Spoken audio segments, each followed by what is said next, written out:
আজকে অত্যন্ত গুরুত্বপূর্ণ একটা তথ্য নিয়ে আসছি আমি সুমন জাপান থেকে SSW2 ভিসা নিয়ে।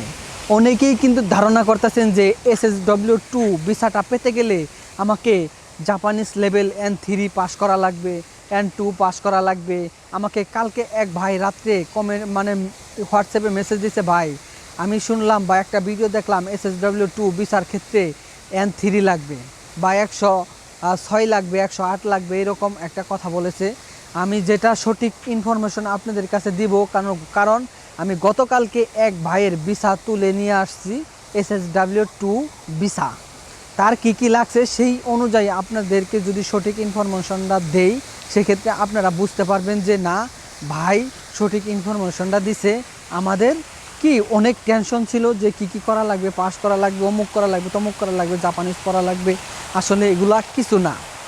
অনেক মানুষ কি আপনাদেরকে ভয় দেখায় যাচ্ছে, এগুলো কোনো ভয় পাবেন না।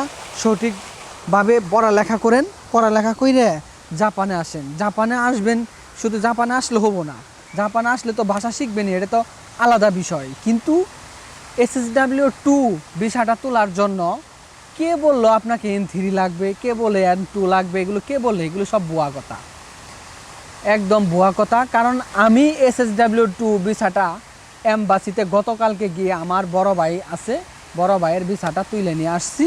এটা অত্যন্ত গুরুত্বপূর্ণ। কি কথাটা এটা তো জানলে আপনারা অবাক হবেন যে SSW2 ভিসাটা ওঠার ক্ষেত্রে কোম্পানির হাঞ্চো একটা সার্টিফিকেট লাগে, মানে একটা কাগজ লাগে। এই হাঞ্চোর যদি কাগজটা থাকে, আপনাকে SSW এই ট্যুর তুলনার জন্য N4 যে লেভেল আছে জাপানিজ লেভেল, N4ও লাগে না, N5ও লাগে না, N3ও লাগে না, N2ও লাগে না। এগুলো সব ভুয়া, এগুলো ভুয়া। এগুলো আপনারা কি মাথায় থেকে জাইরে ফেলাই দেন।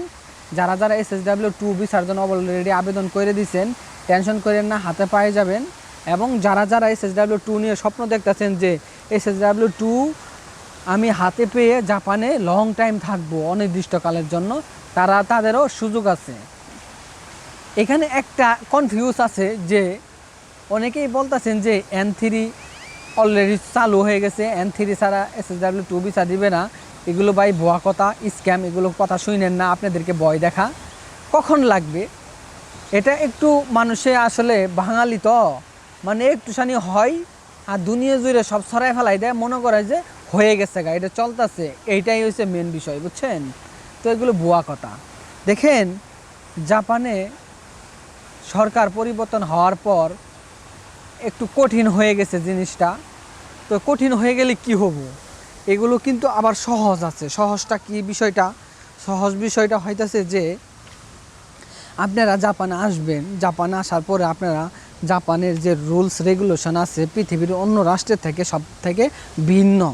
জাপানে কিন্তু প্রচুর রুলস রেগুলেশন এগুলো মেনটেন করে থাকা লাগে। জাপানে যদি মেনটেন না করেন, সেক্ষেত্রে কিন্তু আপনি জাপানে থাকতে পারবেন না, এটা মাথায় রাখবেন।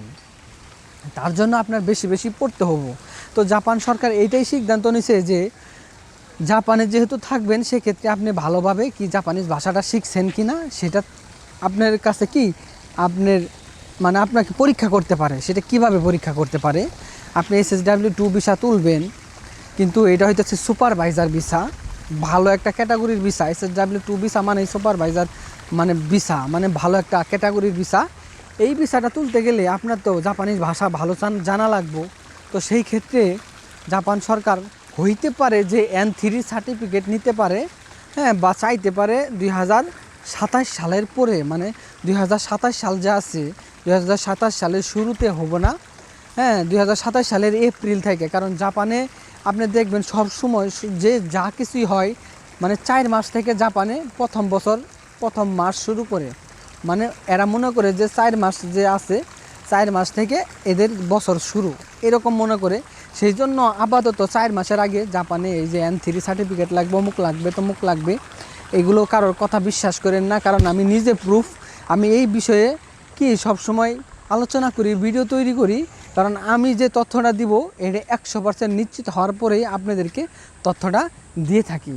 তো মানুষ কি বললো না বললো, এগুলো আসলে ভুয়া কথা, বুঝছেন? বাঙালি তো মনে করেন যে একটু হয় আর একটু মনে করেন ছড়াই ফেলাই দেয়, যে এটা হয়েছে অমুক হয়েছে তমুক হয়েছে, এগুলো কিছু না।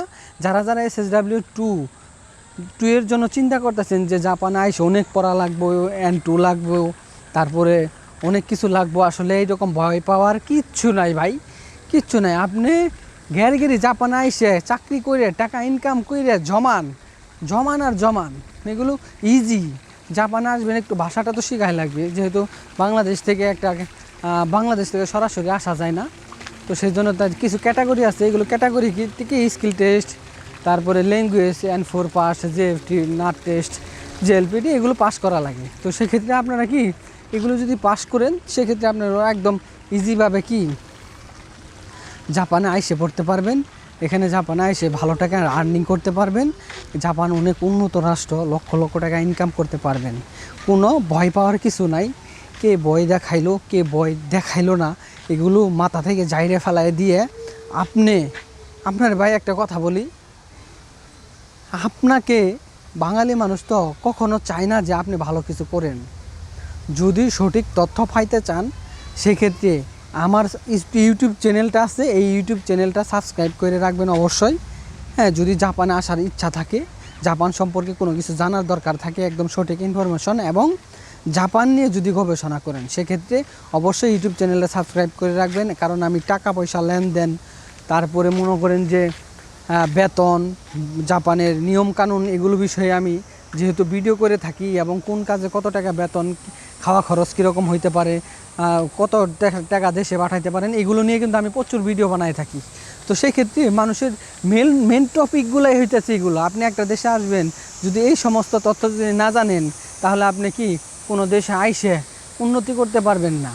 তো সেক্ষেত্রে আমি বলবো, আমার ইউটিউব চ্যানেলটা আপনারা অবশ্যই সাবস্ক্রাইব করে রাখবেন, এবং যারা যারা ফেসবুকে দেখতেছেন অবশ্যই ফলো দিয়ে রাখবেন। কারণ অত্যন্ত গুরুত্বপূর্ণ তথ্যগুলো নিয়ে সবার আগে আমি চলে আসি। ইনশাল্লাহ সবাই পাশে থাকবেন, সবাই দোয়া করবেন যেন সঠিকভাবে ইনফরমেশনগুলো আপনাদেরকে আমরা দিতে পারি। Best of luck. জাপানে আসেন, কোনো ভুয়া বা কি কানে শোনা তথ্য বিশ্বাস করবেন না। আমার চ্যানেলে ইনশাল্লাহ সঠিক তথ্য পেয়ে যাবেন।